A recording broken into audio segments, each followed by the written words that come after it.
और मुझे ये बताते हुए आपको बहुत खुशी हो रही है कि हमारे चैनल का जो नाम है वो चेंज हो गया है।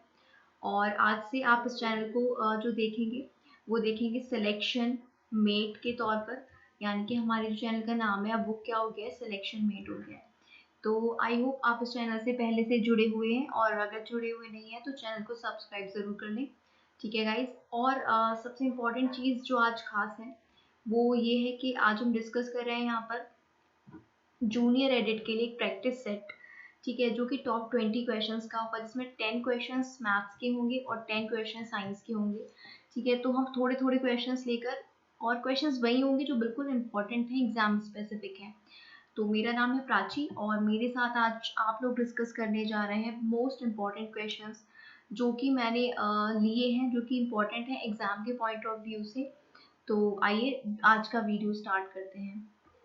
पहला क्वेश्चन, पहले हम मैथ्स के 10 क्वेश्चंस देखेंगे और फिर उसके बाद हम जो है 10 क्वेश्चंस देखेंगे साइंस के। तो आइए स्टार्ट करते हैं। पहला क्वेश्चन हमें गिवन है कि x square plus 9x plus 20 equal to 0 के गुणनखंड क्या होंगे, यानी कि इसके फैक्टर्स हमसे पूछे हैं। क्या पूछे हैं? फैक्टर्स हमसे पूछे हैं। तो अगर हम इसकी बात करें कि हम इसके फैक्टर्स कैसे निकाल सकते हैं, देखिए यहाँ पर अब हम इसको सॉल्व करना स्टार्ट करते हैं। और मैथ साइंस में जब भी आप साइंस करने बैठे तो आप पेन पेपर ज़रूर लेके बैठे। ठीक है, इसको कहने की ज़रूरत नहीं होनी चाहिए। तो आप पेन पेपर ज़रूर लेके बैठे, साथ साथ मेरे सॉल्व करें, और अपनी जो आपका मेथड है उससे आप देखें कितने टाइम में आप सॉल्व करते हैं, और मेरे मेथड से आप कितने टाइम में सॉल्व करते हैं। अगर हम इसके ट्रेडिशनल मेथड की बात करें, इसको कैसे सॉल्व किया जाता है, तो उसमें आप देखिए कैसे करते हैं। यहाँ पे जो 20 है, 20 के हमने ऐसे फैक्टर्स देखने होते हैं जिनको ऐड करके क्यों? क्योंकि यहाँ पर ये वाला हम साइन देखेंगे, प्लस का साइन है, तो ऐड करके क्या है, 9 आए। 20 के ऐसे फैक्टर्स जिनको ऐड करके क्या है, 9। और यहाँ पर जो साइन होता है उसको देखते हैं। अगर यहाँ माइनस होता तो जिसको माइनस करके जो आगे वाली टर्म होती वो आती। आई होप ये आपको पता भी होगा। ठीक है, ये बेसिक चीज़ है, पर फिर भी यहाँ पर जो टर्म है जैसे कि 20 है, तो इसके ऐसे फैक्टर्स आपको ढूंढने हैं जिनको ऐड करके 9 आए। तो 20 के ऐसे फैक्टर्स होते हैं 5 और 4। कहने को तो 10 और 2 भी होता है, 10 इंटू 2 होता है 20, लेकिन इसको अगर ऐड करेंगे तो क्या हमें मिलेगा, 12 मिलेगा। लेकिन हमें ऐड करके क्या चाहिए, 9। तो 5 और 4 20 मल्टीप्लाई करके आता है, और ऐड करके क्या आता है, 9। यानी कि इसके जो फैक्टर्स होंगे वो क्या होंगे, 5 और 4 होंगे। तो हम इसको कैसे यहाँ पर लिखते हैं, x square plus 5 plus 4x, तो ये 9x हो जाएगा, plus 20 is equals to 0। X square plus 5x plus 4x plus 20 is equals to 0।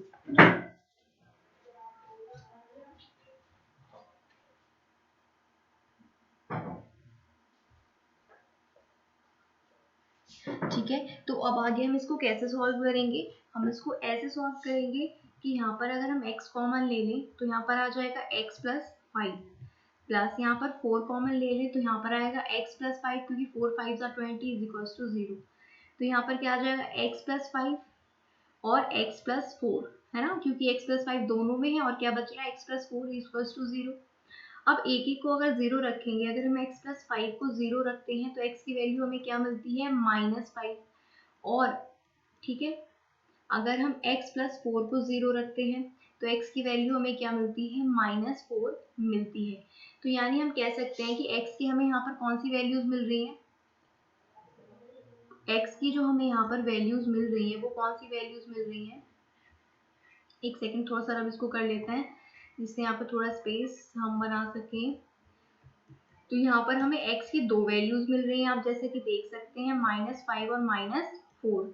ठीक है, तो यहाँ पर जो इसके फैक्टर्स आएंगे वो उसको आप किस तरह से लिखेंगे। यहाँ पर इसकी जो x की वैल्यू अगर आपसे पूछी जाए तो एक क्या हो जाएगी, -5, और एक हो जाएगी -4।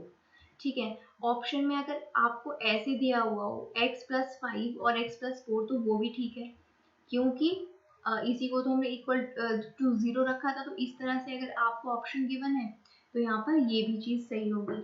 अब इसकी शॉर्ट ट्रिक क्या हो सकती है, कैसे हम इसको शॉर्टर मेथड से इसको कर सकते हैं, हम वो देखते हैं। ठीक है, तो देखिए यहाँ पर आपको 20 के फैक्टर्स चाहिए, तो वो हमने निकाल लिए, 5 और 4 निकाल लिए। ठीक है, अब हमें क्या 9 लाना है, और एक लाइन में अगर हम आंसर लिख दें तो वो बेटर होगा। तो सबसे पहले आप क्या करोगे, आप इनमें से जो बड़ा है उसको पहले रखें, वैसे तो कोई सा भी रख सकते हैं, पर बड़ा पहले रखें, छोटा बाद में रखें। अब यहाँ पर साइन देखें क्या है, अगर प्लस और प्लस साइन है तो ये प्लस प्लस साइन चेंज होता है, हो जाता है माइनस में, यानी कि इसके फैक्टर्स क्या हो जाएंगे, -5 और -4, और यही तो हमने निकाले थे।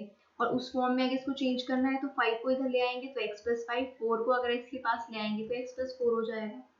अब आप सोच रहे होंगे ये समझ आया आपको, 5 और 4 हमने निकाल लिया और दोनों को यहाँ पर लिख लिया, 5 और 4।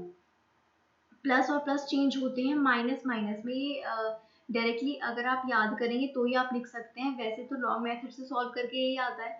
तो उस लॉन्ग मेथड से ही इसको याद करने के लिए बनाया गया है कि अगर प्लस प्लस है तो वो किस में चेंज हो जाएगा, माइनस माइनस में चेंज हो जाएगा।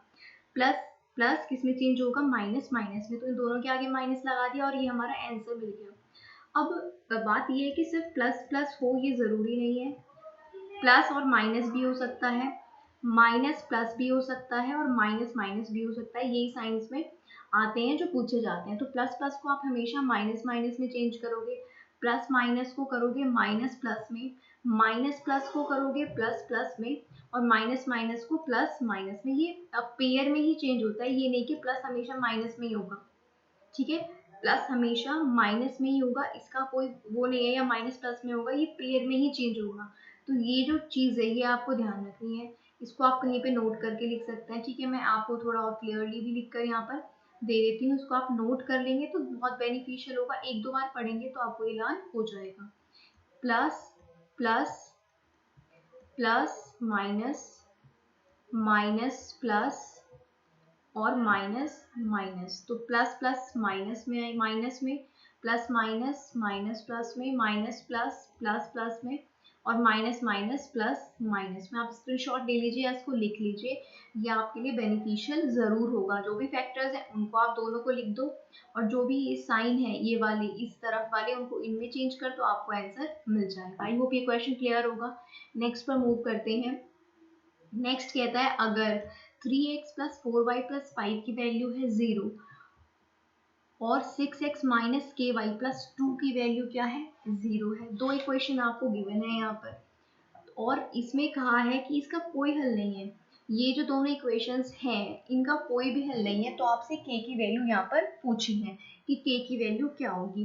तो यहाँ पर जो हमें कंडीशन याद रखनी है, अगर आपको दो इक्वेशंस गिवन है, यहाँ पर 3x plus 4y plus 5 is equals to 0, और दूसरी है 6x minus k y plus 2 is equals to 0, और कहे कि इसका कोई हल नहीं है, तो उसके लिए आपको एक इक्वेशन याद रखनी है। वो इक्वेशन क्या है, a1 upon a2 b1 upon b2 not equal to c1 upon c2। ये किस लिए है, जब कोई हल नहीं होगा, जब आपको क्वेश्चन में क्या हो, मेंशन हो कि कोई हल नहीं होगा, तब आप ये वाला फॉर्मूला अप्लाई करोगे।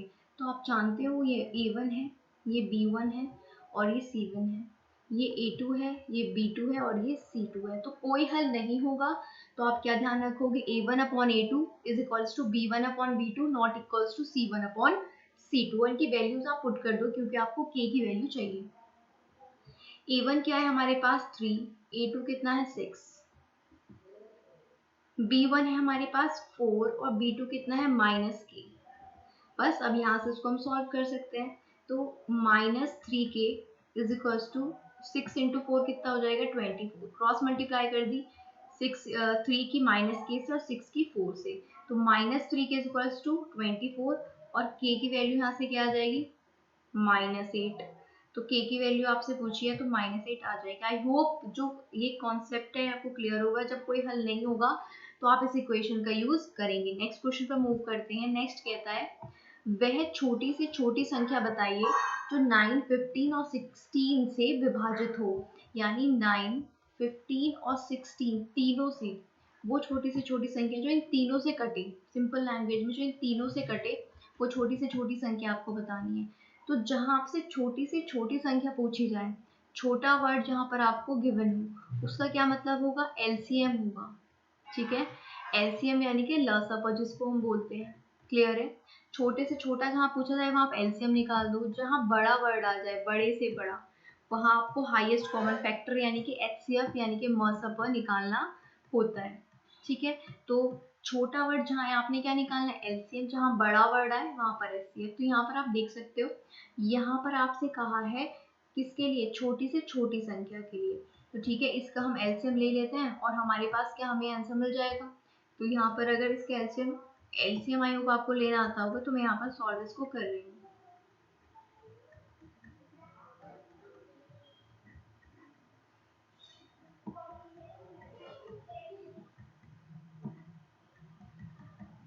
ठीक है, तो यहाँ पर इसका एलसीएम क्या आ जाएगा, 3 इंटू 3 इंटू 5 इंटू 16। तो इसकी मल्टीप्लाई करके जो भी वैल्यू आएगी वो आपका क्या होगा, आंसर होगा। तो अगर देखिए 3 3 ज़ा 9 इंटू 16 5 ज़ा 80 और ये हो जाएगा 720। ठीक है, आई होप यहाँ तक आपको क्लियर। ओके गाइस, तो यहाँ पर इसका एलसीएम कितना आ जाएगा, 720, यानी कि वो छोटी से छोटी संख्या जो 9 15 और 16 तीनों से कटेगी वो क्या होगी, 720 होगी। आई होप ये आपको क्लियर होगा। नेक्स्ट की बात करते हैं। फोर्थ क्वेश्चन कहता है, यहाँ पर आपको निकालना है HCF ऑफ 20 50 एंड 65।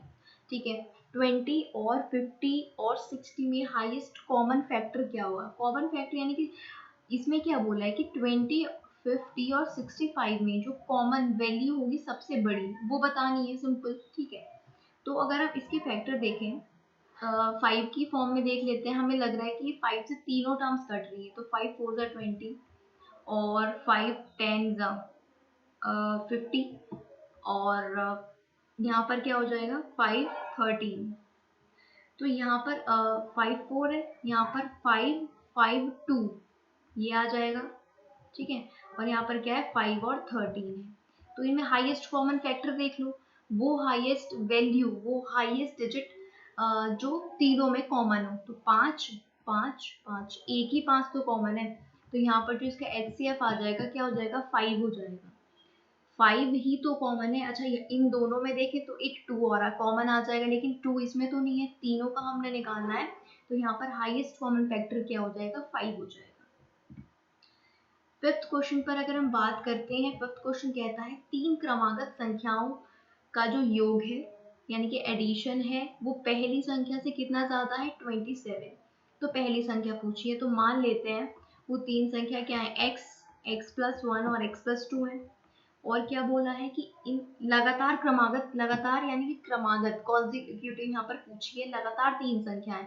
तो x प्लस 1 और x प्लस 2 हमने ले ली, इनका योग अकॉर्डिंग टू क्वेश्चन, जैसे लैंग्वेज है वैसे हम चलेंगे। पहले हमने तीन संख्या ले ली जो कि क्रमागत है, फिर उनका योग लेना है। तो इनका योग ले लेते हैं, x plus 1 plus x plus 2।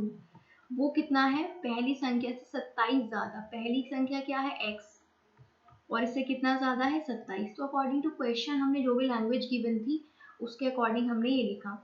इसको अगर हम सॉल्व करेंगे तो यहाँ पर 1 2 3, तो 3x हो जाएगा, और 1 और 2 3 हो जाएगा, और यहाँ पर क्या चल रहा है, x प्लस 27। अब x को इधर ले आएंगे, x की टर्म के पास, और 3 को 27 के पास ले आएंगे। तो 3x में से x जाएगा तो 2x, और 27 में से 3 जाएगा तो 24। यहाँ पर x की वैल्यू आपको मिल जाएगी कितनी, 12। यानी जो पहली संख्या है वो 12 है, और जो पहली संख्या 12 है तो अगली 13 होगी और उससे अगली 14 होगी, क्योंकि क्रमागत संख्याएं और पहली संख्या पूछी है तो क्या हो जाएगी, 12 हो जाएगी। आई होप ये क्वेश्चन भी आपको क्लियर होगा। नेक्स्ट पर मूव करते हैं। सिक्स्थ क्वेश्चन कहता है, सिक्स्थ क्वेश्चन में कहता है कि आपको ये कुछ नंबर्स गिवन है, 5 3 2 5 6 7 3 5 9 12 2 5 6 3। इनमें से आपको बहुलक बताना है। बहुत इजी क्वेश्चन होता है बहुलक का, लेकिन जब तक हमें पता ही नहीं होगा कि बहुलक क्या है, वो इजी क्वेश्चन भी शायद हम सॉल्व नहीं कर पाएंगे। तो बहुलक सिंपल है, बहुलक वो टर्म है, वो डिजिट है, वो संख्या है जो सबसे ज्यादा बार आ रही हो, जो सबसे ज्यादा बार हमें संख्या यहाँ पर देखने को मिल रही है इस सीरीज में। ठीक है, वो उसका बहुलक होगा। अब आप यहाँ पर चेक कीजिए सबसे ज्यादा बार क्या है, 5 है। शुरू में देख लेते हैं कि 5 कितनी बार है, 1 2 3 और 4, 5 4 बार आया है। ठीक है, 5 कितनी बार आया है, 4 बार आया है। 3 कितनी बार है, 1 2 3, 3 2 बार है। 3 कितनी बार है, 2 बार है। और देख लेते हैं 2 कितनी बार है, तो 2 तो 2 ही बार है ना। तो यहाँ पर आप देख सकते हो कि सबसे ज्यादा बार आया है 5। तो इसका बहुलक क्या होगा, 5 होगा। जो भी संख्या सबसे ज्यादा बार इस सीरीज में आएगी वो ही बहुलक होगी। तो जैसे यहाँ पर क्या है 5, तो 5 आंसर हो जाएगा। 7 क्वेश्चन पर मूव करते हैं। 7 क्या कहता है, यदि एक वृत्त का व्यास यानी कि डायामीटर, व्यास क्या होता है, डायामीटर होता है, एक वृत्त का व्यास कितना है 14 सेंटीमीटर है, तब वृत्त का क्षेत्रफल आपसे पूछा है। वृत्त का व्यास यानी कि डायामीटर कितना होता है, त्रिज्या का डबल होता है 2r, या फिर r कितना होता है d/2, यानी कि जो त्रिज्या होती है रेडियस वो डायमीटर की हाफ होती है, तो यहाँ से डायमीटर कितना हो जाएगा 2r। तो ये हमारे पास फॉर्मूला होता है। अब जब डायमीटर हमें पता है तो हम इसकी रेडियस निकाल सकते हैं। डायमीटर कितना है 14 इज इक्वल्स टू 2r, तो r कितना आ जाएगा यहाँ से 7, इससे 2 से ये 7 टाइम्स चला जाएगा तो r आ गया 7 सेंटीमीटर। हमें क्या चाहिए, वृत्त का क्षेत्रफल, तो वृत्त का क्षेत्रफल होता है पाई आर स्क्वायर। ठीक है, ये फॉर्मूला आपको याद रखना पड़ेगा, वृत्त का क्षेत्रफल पाई आर स्क्वायर। पाई की वैल्यू होती है 22/7 इंटू आर की वैल्यू कितनी है 7 और स्क्वायर है तो 2 बार 7 लिख देंगे, 7 से 7 कैंसिल हो जाएगा और यहाँ पर आपका जो आंसर है, जो क्षेत्रफल है वो क्या आ जाएगा, वृत्त का 154 सेंटीमीटर स्क्वायर। आई होप ये क्वेश्चन भी आपको क्लियर होगा। फॉर्मूला बेस्ड सीधा सीधा यहाँ पर ये क्वेश्चन आपको गिवन था। नेक्स्ट पर मूव करते हैं। 8 क्वेश्चन कहता है, मोहन ने 200 रुपए में एक बैग खरीदा, उसने वो बैग श्याम को 250 में 250 में बेच दिया, तो मोहन को कितना लाभ होगा, मोहन को कितना लाभ होगा वो आपसे पूछा है। तो सबसे पहले जो खरीदते हैं जिस वैल्यू को उसको कहा जाता है सीपी, यानी कि कॉस्ट प्राइस। तो ये कितना है हमारे पास 200 रुपए, इसको हम क्या कहते हैं, क्रय मूल्य।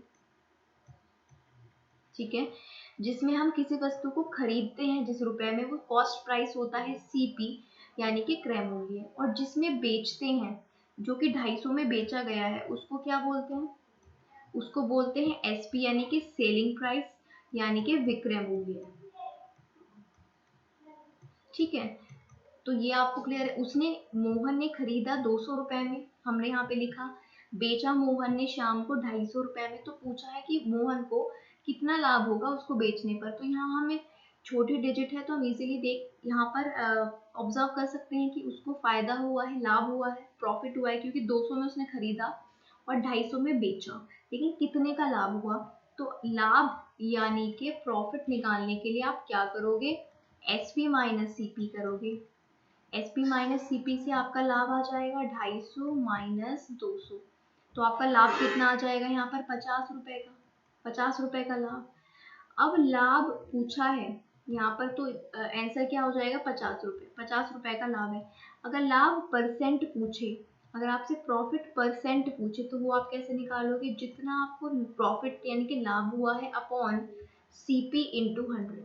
यहाँ पर तो लाभ पूछा है पैसों में तो 50 रुपए, लेकिन अगर ये परसेंट में पूछे तो परसेंट में आप कैसे निकालोगे, जितना लाभ हुआ है यानी कि 50 रुपए का अपॉन जितना सीपी है, सीपी कितना है 200 रुपए इंटू 100।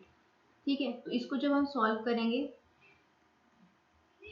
तो ये आ जाएगा 25%, यानी कि हमें जो प्रॉफिट यहाँ पर हो रहा है वो कितना हो रहा है 25% हो रहा है। आई होप ये क्वेश्चन भी आपको क्लियर होगा। ठीक है, नेक्स्ट पर मूव करते हैं। 9th क्वेश्चन कहता है, जॉन किसी काम को 10 दिन में करता है, वीर उसी काम को 15 दिन में करता है, तो दोनों मिलकर उसी काम को कितने दिन में करेंगे। तो सबसे पहले तो आप ये लिख लीजिए कि जॉन कितने दिन में कर रहा है 10 दिन में, वीर कितने दिन में कर रहा है 15 दिन में। ओके, अब आपने क्या करना है, जब आपको इस तरह से क्वेश्चन गिवन होता है आपने इन दोनों का लेना होता है एलसीएम। क्या लोगे आप, एलसीएम लोगे किसका, 10 का और 15 का, जितने दिनों में ये दोनों काम कर रहे हैं उन दोनों का आप एलसीएम ले लो। तो 10 और 15 का एलसीएम होता है 30। ठीक है, आप अलग से लेके भी देख सकते हो, 10 और 15 का एलसीएम कितना होता है 30 होता है। तो यहाँ पर आप जो 10 और 15 का आपने एलसीएम लिया वो कितना आया 30 आया, यानी कि कितना आया 30 आया।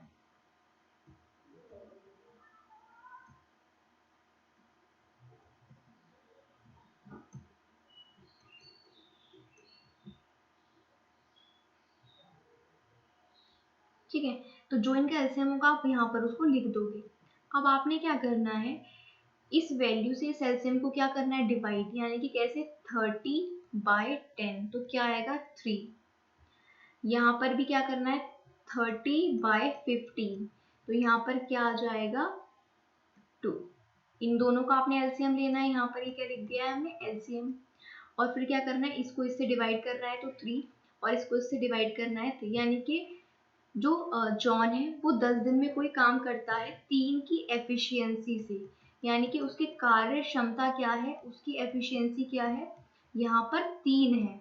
समझ रहे हो आप, जॉन जो है वो 10 दिन में काम करता है 3 की एफिशिएंसी से, यानी कि 10 दिन में वो 3 की उसकी कार्य क्षमता है। और वीर कोई काम 15 दिन में खत्म कर लेता है, किस कार्य क्षमता से, किस एफिशिएंसी से, 2 से। तो ये आप चीज ध्यान से समझ लीजिए। ठीक है, आपने इन दोनों का ऐसे में 30, इसको डिवाइड किया, पहले को तो 3 आया, दूसरे को किया 2 आया, ये इन दोनों की क्या आ जाएगी, एफिशिएंसी आ जाएगी। अब आपने क्या करना है, आपने क्योंकि दोनों का काम निकालना है, दोनों कितने दिन में काम करेंगे, वो आपने क्या निकालने हैं, दोनों के दिन निकालने हैं। तो आपने क्या करना है, जो एलसीएम आया है वो ऊपर रखोगे अपॉन दोनों की एफिशिएंसी, जॉन की एफिशिएंसी प्लस वीर की एफिशिएंसी, तो एलसीएम कितना है 30, और जॉन की एफिशिएंसी 3 है, और वीर की कितनी है 2 है, तो 30/5, 5 6 30, यानी कि ये दोनों ना इस काम को 6 दिन में खत्म कर देंगे। अकेला जॉन 10 दिन में करता है, अकेला वीर 15 दिन में करता है, दोनों अगर एक साथ इस काम को करें तो 6 दिन में इस काम को खत्म कर देंगे। अगर ये क्वेश्चन आपको समझ नहीं आया है तो आप इसको फिर से देख सकते हैं, आपको क्लियर हो जाएगा। नेक्स्ट और लास्ट क्वेश्चन पे चलते हैं 10th पर। कहता है अगर x/y 3/2 हो तो इसकी वैल्यू आपको निकालनी है। तो इस तरह की क्वेश्चन में आप क्या करोगे, देखो इस तरह के क्वेश्चन में x के प्लेस पर आप 3 पुट कर दोगे और y के प्लेस पर 2 पुट कर दोगे, जो ये कॉरेस्पॉन्डिंग वैल्यूज दी हुई है। तो हमने इसमें यहाँ पर पुट करेंगे तो देखिए 4 इंटू एक्स की वैल्यू 3 है, प्लस y कितना है 2, -1/3 इंटू वाई की वैल्यू कितनी है 2, -2 प्लस 1। सॉल्व करेंगे, 4 तिया 12 प्लस 2 -1 और 3 दूनी 6 -2 प्लस 1। यहाँ पर 12 और 2 कितने हो जाएगा, 14 में से 1 जाएगा 13, 6 और 1 7 में से 2 जाएगा, कितना आएगा 5। तो 13/5 यहाँ पर आपका आंसर हो जाएगा। तो इसमें सीधा सीधा आपने वैल्यू पुटिंग करनी है। ठीक है, तो ये मैथ्स के यहाँ पर 10 क्वेश्चंस थे, आपने बताना कि 10 में से आपके कितने मार्क्स आए हैं। प्लीज आप कमेंट बॉक्स में जरूर बताएं, और कहीं आपको कोई डाउट है, कोई क्वेरी है तो उसको भी आप कमेंट में जरूर लिख दें। अब बात करते हैं हम साइंस के नेक्स्ट 10 क्वेश्चंस की, जो कि बिल्कुल इंपॉर्टेंट है, एग्जाम में इसी तरह से क्वेश्चन पूछे जाते हैं। तो फर्स्ट क्वेश्चन हमारे पास है कि शक्ति की इकाई क्या है, what is the unit of power. Power यानी कि शक्ति की इकाई आपसे पूछी है, यूनिट यानी कि शक्ति को किस यूनिट में मेजर करते हैं। ठीक है, तो जो शक्ति की यूनिट है वो होती है वॉट। क्या होती है, वॉट होती है। तो इसका आंसर आप लिख लेंगे, शक्ति की यूनिट क्या होती है, वॉट होती है। तो पहले क्वेश्चन का आंसर क्या हो जाएगा, वॉट हो जाएगा। सेकंड क्वेश्चन कहता है ध्वनि का वेग अधिकतम होता है किसमें, मैक्सिमम वेलोसिटी ऑफ साउंड। ठीक है, इन विच सब्सटेंस। तो साउंड की मैक्सिमम वेलोसिटी किस में होती है, या ध्वनि का जो अधिकतम वेग है वो किस में होता है। कई बार ये क्वेश्चन रिपीट हुआ है एग्जाम में, बार बार अलग अलग एग्जाम्स में पूछा जाता है। तो ध्वनि का जो अधिकतम वेग यानी कि वेलोसिटी होती है वो होती है सॉलिड में, या किस में होती है, ठोस में। तो आप इस क्वेश्चन का आंसर भी यहाँ पर लिख सकते हैं। ठीक है, इन क्वेश्चंस को आप लिख लें, बिकॉज मैंने ये जो भी इंपॉर्टेंट क्वेश्चन है वहां से ढूंढ कर इन क्वेश्चंस को यहाँ पर प्रेजेंट किया है। तो ध्वनि का वेग आप ध्यान रखेंगे, आपसे ऑप्शन में किस तरह से पूछा जाएगा कि सॉलिड में सबसे ज्यादा होता है, या गैस में सबसे ज्यादा होता है, या लिक्विड में सबसे ज्यादा होता है। तो आपका आंसर क्या होगा कि ध्वनि का यानी कि साउंड का जो वेग है वो सॉलिड में सबसे ज्यादा होता है। नेक्स्ट पर मूव करते हैं। थर्ड क्वेश्चन कहता है कि मगरमच्छ में कितने चैम्बर हार्ट होता है। ठीक है, मगर ये बायो से क्वेश्चन पूछा जाता है, किसी भी जीव का यानी कि किसी भी जीव का ही पूछा जा सकता है, ह्यूमन का या फिर किसी इंसेक्ट का, कि उसमें कितने चैम्बर हार्ट होता है। तो यहाँ पर आपसे मगरमच्छ का पूछा गया है, और मगरमच्छ आता है रेप्टाइल में। ठीक है, जो सरीसृप होते हैं उनमें आता है मगरमच्छ। तो मगरमच्छ में आप ध्यान रखेंगे 4 चैम्बर हार्ट होता है। मगरमच्छ में कितना चैम्बर हार्ट होता है? 4 चैम्बर हार्ट। और ये एक्सेप्शन है क्योंकि रेप्टाइल्स में जहाँ तक मुझे याद है कि 3 चैम्बर हार्ट होता है, एक बार आप चेक कर लेना। लेकिन मगरमच्छ यहाँ पर एक्सेप्शन है, इसमें 4 चैम्बर हार्ट होता है। और ह्यूमन में भी कितना हार्ट होता है? 4 चैम्बर, जिसमें 2 जो होते हैं ऑरिकल होते हैं और 2 वेंट्रिकल होते हैं, यानी कि 2 जो होते हैं निलय होते हैं और 2 होते हैं आलिंद। ये आप ध्यान रखेंगे। फोर्थ क्वेश्चन पर मूव करते हैं। यूरिन का पीएच वैल्यू आपसे पूछा है, ठीक है। पीएच वैल्यू वाटर की, ब्लड की, किसी की भी आपसे पूछी जा सकती है, लेकिन यहाँ पर आपसे यूरिन की पीएच वैल्यू पूछी है। तो बताइए आपका क्वेश्चन क्या है। आप अपना क्वेश्चन खुद से मार्क करें कि यूरिन की पीएच वैल्यू क्या है, ठीक है। तो यहाँ पर आप ध्यान रखेंगे यूरिन की पीएच वैल्यू है 6, यानी कि इसका नेचर कैसा होता है? एसिडिक, यानी कि अम्लीय होता है। यूरिन का नेचर कैसा होता है? अम्लीय होता है, क्योंकि इसकी जो पीएच वैल्यू है वो 6 से आप जानते हैं 7 से पहले पहले क्या होती है? एसिडिक होती है, अम्लीय। और 7 से ज्यादा कितनी होती है? क्षारीय होती है, यानी कि बेसिक होती है। तो आपको यहाँ पर ध्यान रखना है कि यूरिन की पीएच वैल्यू है 6। नेक्स्ट क्वेश्चन पर मूव करते हैं। फिफ्थ क्वेश्चन कहता है सोडियम बाइकार्बोनेट का सूत्र आपसे पूछा है, फॉर्मूला ऑफ सोडियम बाइकार्बोनेट, ठीक है। सोडियम बाइकार्बोनेट का फॉर्मूला आपसे पूछा गया है, और इसको और क्या कहते हैं बताइए? सोडियम बाइकार्बोनेट को और क्या कहा जाता है, और इसका फॉर्मूला बताइए। सोडियम बाइकार्बोनेट को दूसरा नाम जो है इसको कहा जाता है बेकिंग सोडा, ठीक है। सोडियम बाइकार्बोनेट को क्या कहा जाता है? Baking soda, NaHCO3, sodium bicarbonate. और इसका दूसरा नाम मैंने क्या बताया? Baking soda. तो ये आप ध्यान रखेंगे। नेक्स्ट क्वेश्चन पर मूव करते हैं। सिक्स्थ कहता है चेहरे में हड्डियों की संख्या कितनी है? What is the number of bones on face? यहाँ पर बात चल रही है हमारे फेस पर जो हड्डियां होती हैं वो कितनी होती हैं, फेस पर कितनी बोन्स होती हैं। तो आपका आंसर यहाँ पर हो जाएगा 14, यानी कि 14 हड्डियां होती हैं हमारे चेहरे पर, ठीक है। बोन्स जो होती है हमारे फेस पर कितनी होती हैं? 14। तो आपका आंसर क्या हो जाएगा? 14 हो जाएगा। नेक्स्ट पर मूव करते हैं। सेवंथ क्वेश्चन कहता है मानव शरीर का सामान्य तापमान कितना है? What is the normal temperature of human body? Normal temperature आपको बताना है, और यहाँ पर बताना है फॉरेनहाइट में आपको, ठीक है। फॉरेनहाइट में क्या टेम्परेचर होता है ह्यूमन बॉडी का? तो यहाँ पर आप आंसर मार्क करेंगे 98.6 डिग्री, 98.6 फॉरेनहाइट, ठीक है। ह्यूमन का जो टेम्परेचर, नॉर्मल टेम्परेचर है 98.6 फॉरेनहाइट होता है, ये आप नोट कर लीजिए, ठीक है। कितना होता है? 98.6 फॉरेनहाइट। नेक्स्ट क्वेश्चन देखते हैं यहाँ पर 8 क्या कहता है। दही में पाया जाने वाला अम्ल कौन सा है? एसिड प्रेजेंट इन कर्ड, दही में कौन सा अम्ल होता है ये आपको बताना है। तो यहाँ पर अगर आंसर की हम बात करते हैं, दही में होता है लैक्टिक एसिड, यानी कि लैक्टिक अम्ल। तो दही में कौन सा एसिड होता है? लैक्टिक एसिड होता है, यानी कि लैक्टिक अम्ल होता है। नेक्स्ट क्वेश्चन पर मूव करते हैं। 9 कहता है रक्त के अध्ययन को क्या कहते हैं? Study of blood known as, study of blood, blood के अध्ययन को यानी कि रक्त के अध्ययन को क्या कहा जाता है? आपसे क्वेश्चन पूछा है। तो रक्त के अध्ययन को कहा जाता है हीमेटोलॉजी, ठीक है।